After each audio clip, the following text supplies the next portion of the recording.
Inácio Lula da Silva.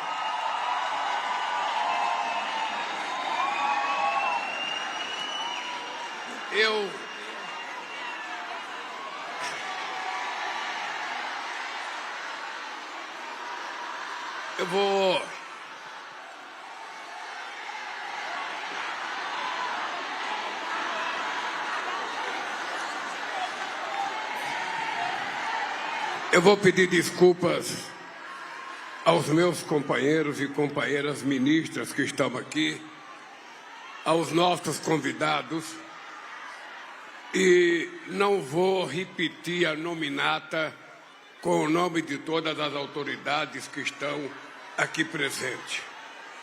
Eu, na verdade, gostaria apenas de prestar, a minha homenagem às meninas que foram as minhas primeiras ministras desde que nós ganhamos as eleições. A companheira Emília Fernandes, que foi ministra de 2003 a 2004. A companheira Irine Lopes, que foi ministra de 2011 a 2012. A companheira Leonora, que foi ministra de 2012 a 2015. E a minha querida companheira Cida Gonçalves, que foi ministra até 2025. Eu queria dizer para vocês que numa conferência feita pelas mulheres e para as mulheres, não caberia discurso de homem. Não deveria caber. Entretanto, quem está aqui não é um homem, é o presidente da República Federativa do Brasil. E eu, então, me sinto na obrigação de fazer um pequeno discurso para vocês. É muito feliz um presidente da República que preside um país e que tem momentos auspiciosos como esses das conferências que nós fazemos. As conferências, elas significam a primeira demonstração de que democracia não é apenas o povo votar. Além de votar, o povo precisa fiscalizar. Além de fiscalizar, o povo precisa propor. E além de propor, o povo tem que ajudar a fazer. Ajudar a fazer e, mais importante, ajudar a cuidar das coisas que a gente faz. Essa é a coisa que pode simbolizar a democracia. Não é você dizer o presidente fez tal coisa. É você dizer nós fizemos tal coisa porque nós participamos na nossa cidade, no nosso estado e na nossa comunidade. Por isso, minhas queridas amigas, tem tão pouquinho amigo aqui, eu estou vendo 4 homens aqui na minha frente, que é bom nem falar companheiras e companheiras, só companheiras e companheiras. Vocês, pouquíssimos homens, serão esquecidos por mim nesse momento. Eu, antes de vir para cá, eu pedi para o meu assessor de imprensa fazer um levantamento do primeiro Congresso das Trabalhadoras Metalúrgicas que eu realizei em 1º de janeiro de 1978. Certamente, em 78, muitas de vocês não tinham nascido ainda. Portanto, não sabem desse congresso. Depois, tem algumas que têm uma meia-idade que sabem, mas eram crianças com 10 anos, 11 anos naquele tempo, não sabem. E tem algumas da minha idade que já ouviram falar, pela idade já esqueceram, então eu tenho que falar outra vez. E é o seguinte, a coisa mais marcante naquele encontro é que a gente queria algumas coisas. Primeiro, a gente queria convencer as mulheres a começarem a frequentar o sindicato, porque o sindicato era tido como coisa de homem. Então, a gente queria criar uma certa consciência política para as mulheres compreenderem que o sindicato também era delas. E nós fizemos esse congresso, se inscreveram 800 e poucas mulheres, mas só compareceram 350 mulheres, porque teve muita ameaça de que as mulheres que fossem no congresso poderiam ser mandadas embora. E as mulheres não queriam nada diferente do que vocês querem hoje. Você sabe qual era a principal reivindicação daquelas mulheres em janeiro de 1978? Era simplesmente, igualdade salarial. Porque dentro das fábricas, as mulheres ganhavam simplesmente metade do que ganhava um homem exercendo a mesma função. Então vocês vejam que a briga não é nova, a briga é antiga. E entre a gente aprovar uma lei, entre a gente regulamentar e as mulheres começar a receber o salário igual, ainda vai ter muita briga, vai ter muito processo, vai ter muita justiça, porque é difícil você fazer as pessoas mudarem de hábito quando se trata de colocar um pouquinho de din-din na mão do povo trabalhador. Então se preparem, companheiras, porque tem muita luta pela frente. Uma outra questão importante, eu queria pedir desculpa, porque na minha nominata, e esqueceram de colocar uma pessoa que eu tive um profundo respeito, que foi a mulher que introduziu a primeira cota no Estado Federal do Rio de Janeiro, a ministra Nilceia Freire, já falecida. Nilceia, eu sei que você está em cima, por Deus do céu, foi erro de nominata, porque eu não poderia esquecer você nunca, porque eu sei o favor que você fez a esse país aceitando ser ministra no lugar da Emília Fernandes. Então, obrigado, querida. Obrigado. Nem me espera aí, porque eu vou demorar para chegar. Não. Pode dormir descansada, porque o Lulinha vai demorar. Bem, eu também não posso esquecer aqui, nessa fala de hoje, sabe, o papel que a minha ex-mulher Marisa teve na construção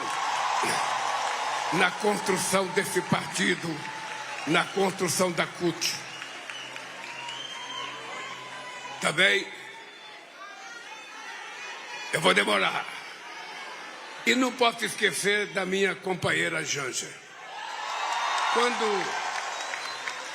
Quando eu perdi a Marisa, eu achei que meu mundo tinha acabado. E, aliás, quando eu perdi a Lourdes, eu fui casado com a Lourdes 2 anos. Eu casei em 69, ela morreu em 71. Ela morreu no parto. E eu fiquei praticamente 3 anos indo no cemitério todo dia. Eu ia todo santo dia no cemitério. Então eu pensei que o mundo tinha acabado. Eu depois encontrei a Marisa. Com a Marisa eu vivi 45 anos. Quando ela morreu, eu achei que o mundo tinha acabado. E eis que Deus é tão poderoso que me deu a Janjinha para fazer com que eu viva, sabe, com a felicidade que eu estou vivendo hoje. Tem uma música que diz que o homem só se apaixona uma vez, é mentira. Sabe, o homem e a mulher têm capacidade de se apaixonar, sabe, muitas vezes. É só ter oportunidade de aparecer, sabe? Aparecer o sapato, aparecer o sapo ou a sapa que a gente quer. Então, obrigado, Janjinha, por você ter nascido e ter conhecido essa pérola de homem que você encontrou para casar. Eu brinco muito com a Janjinha, dizendo para ela que a Unesco já me deu uns 10 prêmios para ela de presente, a mulher mais bem casada do planeta Terra.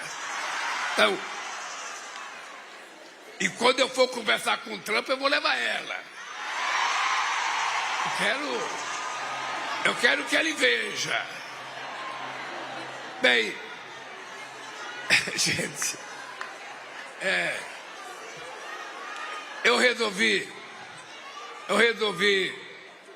falar coisas que não estão no meu discurso, porque ontem à noite eu fiquei muito puto da vida. O Corinthians jogou contra o Flamengo. A Janja é flamenguista fanática. Eu sou corintiano fanático.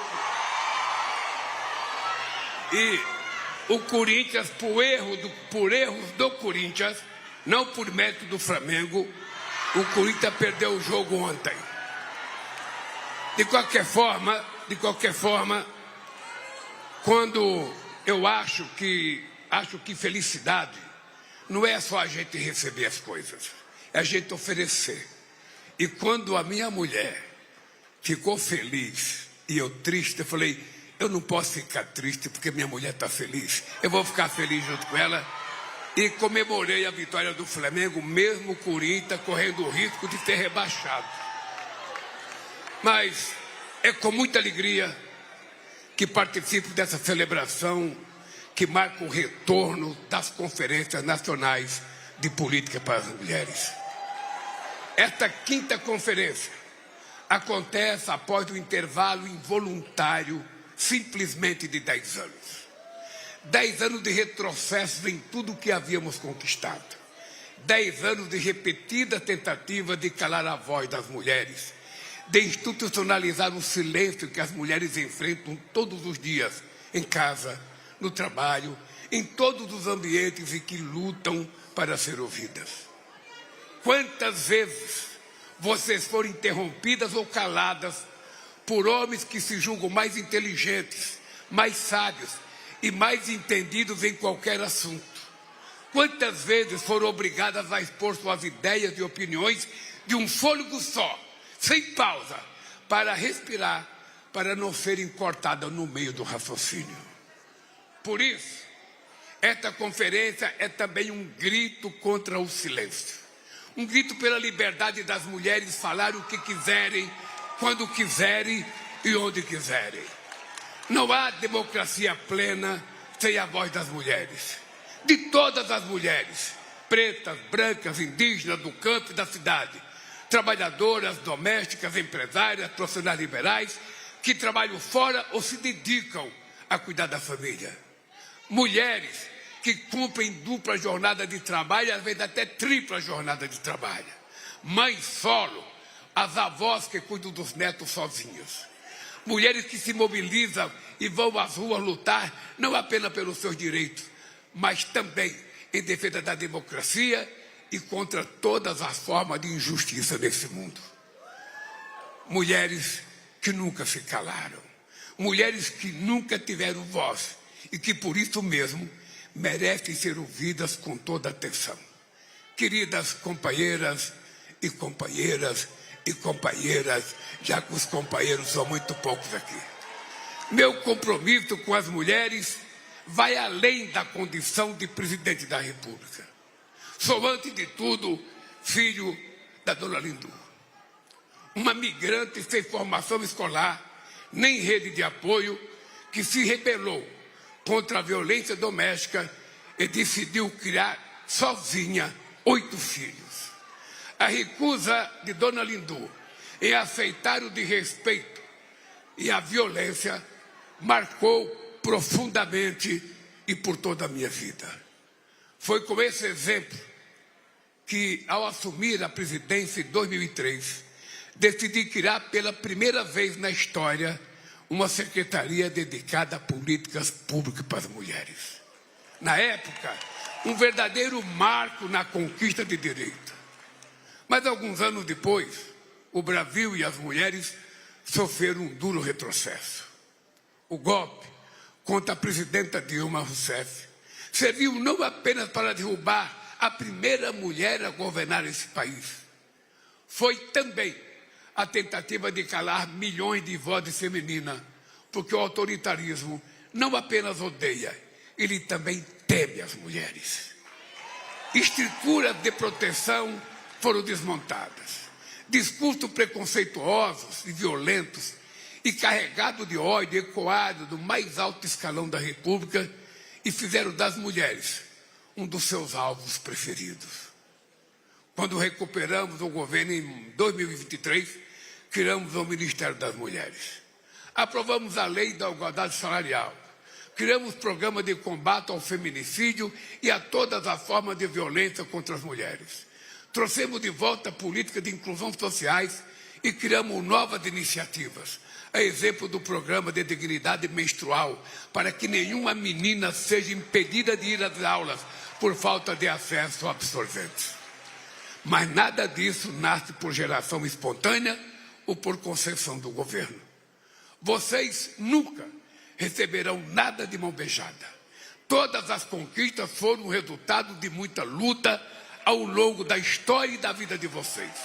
Do direito ao voto até a construção de espaços de diálogo e articulação com o governo, a exemplo desta conferência. Tudo isso existe porque vocês lutaram e foram capazes de construir. É verdade, avançamos muito, mas ainda há muito a ser feito, há muito a ser conquistado. Sabemos também que esses avanços não chegam a todas as mulheres por igual. É preciso vencer as barreiras impostas pelas diversas formas de desigualdade. A desigualdade social, de raça, de acesso à educação, à saúde e ao trabalho digno. Desigualdade na autonomia sobre seus corpos e no direito de dizer não. Por isso, priorizamos as mulheres nas políticas de inclusão social. Hoje, as mulheres são 84% dos beneficiários do Bolsa Família, 63% da população atendida pela farmácia popular, 85% dos benefícios da linha subsidiada do Minha Casa Minha Vida, 65% de estudantes bolsistas do ProUni e 59% das matrículas na educação superior. Somente com pluralidade, transversalidade, seremos capazes de construir políticas públicas que respeitem e acolham todas as formas de viver e existir. Somente quando construídas de forma compartilhada, essas políticas serão capazes de contemplar a diversidade e particularidades que marcam a vida de mais de 100 milhões de brasileiras. Por isso, a importância do Pacto Federativo.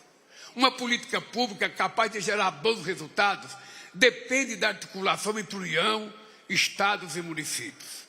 Cada prefeito ou cada prefeito, cada governador ou cada governador são peças fundamentais nessa caminhada. Queridas companheiras e companheiros, ao longo da história, as mulheres sempre tiveram muito que ensinar ao mundo. Felizmente, o Brasil recuperou a capacidade de ouvi-las. Eu poderia concluir homenageando as grandes mulheres que marcaram e ajudaram a mudar a história do Brasil. E que mesmo diante da invisibilidade e da falta de oportunidades, conseguiram romper barreiras.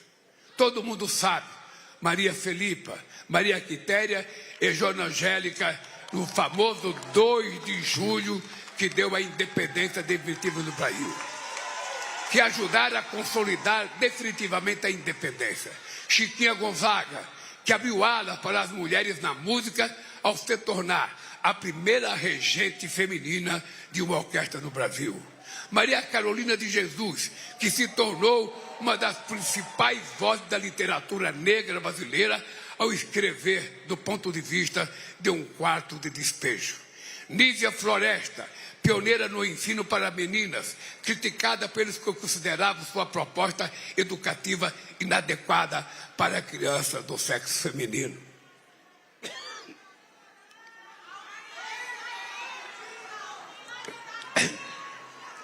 Berta Lutz, fundamental na conquista do voto feminino e na inclusão das mulheres na ciência e na política.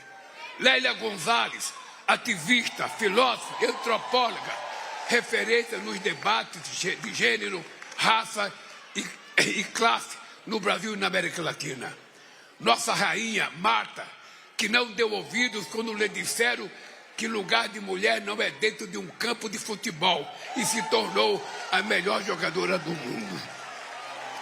Ana Maria Magalhães, autora de Um Defeito de Cor, primeira mulher negra eleita para a Academia Brasileira de Letras. E a nossa querida Marta Suplicy, que desafiou o conservadorismo ao levar a sexualidade feminina para a televisão no final dos anos 70 e começo dos anos 80. Eu, na verdade, acho que a Marta Suplicy, quando ela tomou aquela atitude, eu lembro que um dia eu almocei com a Marta e com o pai dela, e o pai dela falava assim para mim: você vê, Lula, eu empresário, eu eduquei minha filha, achando que ela ia ser minha herdeira. E o que ela faz? Está falando de sexo na televisão. Você não sabe como eu sou achincalhado pelos meus amigos empresários. Mal sabia ele que aquela menina loira, desaforada, fez uma revolução na política de costume desse país, levando o debate da mulherada para a televisão, ainda no tempo da ditadura militar. É preciso homenagear todos os dias essas e tantas outras grandes mulheres da história. Mas eu quero terminar homenageando todas vocês que estão aqui e também as que não puderem estar aqui. Em nome de vocês, homenagear cada mulher brasileira, mulheres anônimas que com trabalho, dedicação, inteligência, talento e espírito de luta ajudam a fazer do Brasil um país mais desenvolvido, menos desigual e mais generoso. Eu quero terminar com uma frase que a Janja diz junto: o futuro da humanidade é feminino. Portanto, se preparem que mais dia menos dia vocês vão estar governando esse planeta, e eu espero que vocês governem muito mais com o coração do que com a cabeça, porque o coração é sempre mais sensato que a razão. Quero desejar a todas uma feliz e produtiva conferência e que Deus faça com que a gente saia daqui maior, muito maior, e que a gente saia daqui com diretrizes, com coisas concretas, que possa fazer com que o governo possa fazer muito mais por essa gente que, se não fosse vocês, eu não teria nascido. Imagina a importância da mulher. Quando eu fui nascer, Dona Linda gritou: vai, meu filhinho, vai, meu Lulinha, vai ajudar as mulheres a conquistar coisa nesse mundo. E eu quero terminar dizendo: Marielle vive entre nós. Um grande abraço e um beijo para todos vocês.